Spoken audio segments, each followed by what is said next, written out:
My dream predicted a cheating scandal. I'm shook. Okay, here's the story. The chipped mug warmed my hands as I stared out the window at the perfectly manicured lawns of our Austin suburb. It looked like a movie set, all sunshine and smiles. Except my life felt more like a psychological thriller lately. For 7 years, Mark and I had built a life that looked good on paper. Successful careers, a beautiful home, weekend trips to wineries. We were those people. The couple everyone envied. And then, the dream started. It began subtly. Flickers of unease, a sense of wrongness I couldn't quite place. The first dream was hazy, a cocktail party where Mark was laughing with a woman I didn't recognize. The woman was blonde, bubbly, and wore a dress that shimmered like gasoline on water. I woke up with a knot in my stomach, but dismissed it as stress. My freelance design business had been booming, which was great, but also overwhelming. Just a weird dream, I told Sarah over coffee the next day. Sarah, my best friend since college, was a master of the deadpan delivery. Divorced after a messy affair on her ex-husband's part, she was perpetually cynical about relationships. Dreams are just your brain sorting through garbage, she said, stirring her latte with a little too much force. Don't read into it. I tried to take her advice. I really did. But the dreams intensified. The woman in the shimmery dress became clearer. Her name a whisper in the dark, Chloe. And she wasn't just laughing with Mark anymore. The dreams turned intimate, unsettlingly vivid. I saw them holding hands, sharing a private joke, the way Mark used to look at me when we first started dating. In one particularly disturbing dream, I saw them kissing in our kitchen. The same kitchen where we made Sunday morning pancakes. The same kitchen where we'd shared our first dance at our housewarming party. It felt like a violation, a psychic intrusion. I started noticing things in real life. Mark working late more often. He always had an explanation, a looming deadline, a critical bug fix, but his eyes held a guarded look, a subtle deflection I hadn't seen before. He'd always been an open book, sharing every detail of his day. Now, he seemed distant. Then came Chloe. Mark mentioned her casually, a new hire in his marketing department. Chloe's got a great energy, really shaking things up, he said, a little too enthusiastically, as we ate dinner. A few weeks later, Mark brought Chloe to our company's summer barbecue. She was exactly as I'd seen her in my dreams. Blonde, bubbly, and wearing a dress that shimmered. Though this time it was a pale blue, not the gasoline rainbow of my nightmares. She was friendly, almost disarmingly so. Ava, it's so nice to finally meet you, she gushed, her eyes wide and sincere. Mark talks about you all the time. You're such an inspiration with your design work. I forced a smile, feeling a wave of nausea wash over me. Chloe seemed genuinely nice, which somehow made the situation even worse. Was I being paranoid? Was I letting my dreams poison my perception of reality? That night, the dream was the worst one yet. I saw Mark and Chloe in a hotel room, laughing as they packed a suitcase full of money. They looked carefree and triumphant, like they'd gotten away with something huge. I woke up screaming, drenched in sweat. Mark bolted upright, his face etched with concern. Ava, what is it? Another nightmare? I couldn't hold it in any longer. It's you and Chloe, I blurted out, my voice shaking. I keep dreaming about you two. You're together. Mark's face crumpled in disbelief. Ava, what are you talking about? Chloe is a coworker. That's it. You're being ridiculous. He pulled me close, his touch familiar yet foreign. I wanted to believe him, to trust that the man I loved wouldn't betray me. But the images from the dream were seared into my mind, impossible to ignore. I don't know what to believe anymore, I whispered, tears streaming down my face. Mark sighed, running a hand through his hair. Look, you've been stressed. Maybe you should talk to someone, a therapist or something. This is getting out of hand. His suggestion felt like an accusation, a way to deflect blame. He was making me feel crazy, like I was the one with the problem. Over the next few weeks, I became obsessed.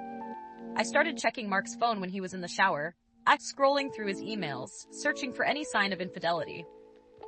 I found nothing, which only fueled my anxiety. If something was going on, they were being incredibly careful. One evening, I drove by Mark's office building after hours, a ridiculous cliché move I'd only ever seen in movies. The parking lot was mostly empty, but I saw a familiar car parked near the back entrance, Chloe's silver Prius. I sat there for what felt like an eternity, watching the doors, my heart pounding in my chest. But no one emerged. I drove home defeated, feeling like a pathetic, insecure mess. I confided in Sarah again, telling her about my late-night stakeout. "Ava, you're spiraling," she said, her voice laced with concern. "This isn't healthy. You need to confront him directly or let it go. This paranoia is going to destroy you." But I couldn't let it go. The dreams were too real, too persistent. I knew something was wrong, even if I couldn't prove it. I decided to enlist Sarah's help. She had a knack for uncovering secrets, a talent honed by years of dealing with her ex-husband's lies. "Okay, here's what we're gonna do," she said, her eyes gleaming with a mischievous light. "We're going to dig a little deeper." Sarah suggested checking Mark's old laptop, the one he'd replaced a few years ago but kept stored in the attic. He hadn't used it in ages, but maybe, just maybe, there was something there. The attic was stifling hot, filled with dusty boxes and forgotten memories. I found the laptop tucked away in a corner, covered in cobwebs. It took a while to boot up, but eventually, the familiar Windows logo appeared on the screen. I started searching through his files, looking for anything that seemed out of place. Old emails, documents, photos, nothing incriminating. I was about to give up when I stumbled upon a hidden folder, password protected. My heart leaped into my throat. I tried a few obvious passwords. His birthday, our anniversary, but nothing worked. Finally, I typed in Chloe's name, and the folder opened. Inside were dozens of emails between Mark and Chloe, spanning several months. They were discussing a secret project, a new software application they were developing together. The emails were filled with technical jargon and business strategy, but there were also hints of something more. Shared jokes, late-night messages, a subtle undercurrent of flirtation. One email in particular caught my attention. It was from Mark to Chloe. Subject line, escape plan. He wrote about being tired of the corporate grind, of wanting to break free and build something of their own. He mentioned a big payoff and a life-changing opportunity. The tone was intimate, conspiratorial.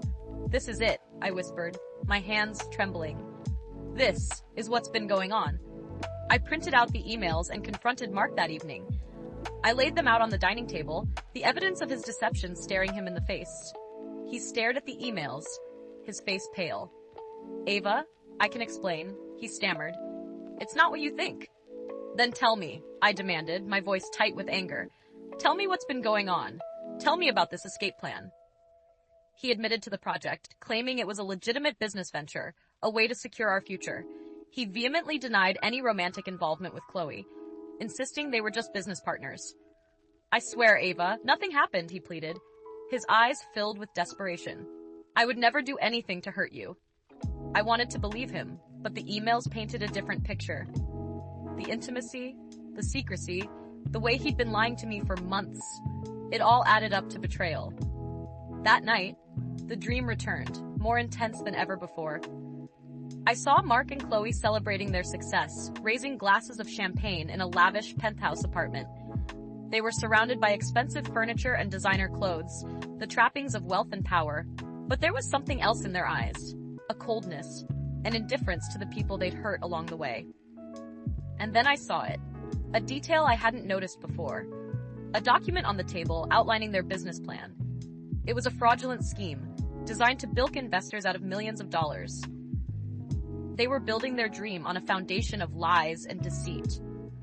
I woke up gasping for air, my heart pounding in my chest. The dream had revealed the truth, not just about Mark's infidelity, but about his character. He wasn't just having an affair. He was a fraud. I knew what I had to do. The next day, I anonymously reported Mark and Chloe's project to the authorities, providing them with the information I'd gleaned from my dream. It felt like a risky move, trusting a dream, but I had nothing to lose. Within a week, the investigation was underway. Mark and Chloe's project was shut down. Their dreams of wealth and success shattered. Mark was devastated, blaming me for ruining his life. "How could you do this to me, Ava?" he shouted, his face contorted with rage. "I was doing it for us, for our future." "No, you were doing it for yourself," I said, my voice calm despite the turmoil inside me. "You were willing to hurt innocent people for your own gain. That's not the man I thought I married." I knew I couldn't stay with him. Not after everything that had happened. The trust was broken, the love tarnished. I packed my bags and moved into a small apartment downtown. A fresh start in a new environment. I felt lost and adrift, questioning everything I thought I knew about Mark, about our relationship, about myself. The dreams had stopped, but the lingering sense of unease remained. I decided to seek professional help. I found a therapist who specialized in dream analysis, hoping to understand the meaning behind my visions. The therapist explained that my dreams were likely a manifestation of my subconscious, picking up on subtle cues and anxieties that I couldn't consciously process. My intuition was heightened by my fear of losing him, and the dreams gave me a way to work out those unconscious anxieties. She said I had more emotional intelligence than I believed. Your dreams were a warning system, a way for your mind to protect you, she said. They were telling you that something wasn't right, even if you couldn't articulate it. A few weeks after I moved out, I received an email from Chloe. She thanked me for exposing the truth, admitting that she'd had doubts about the project all along.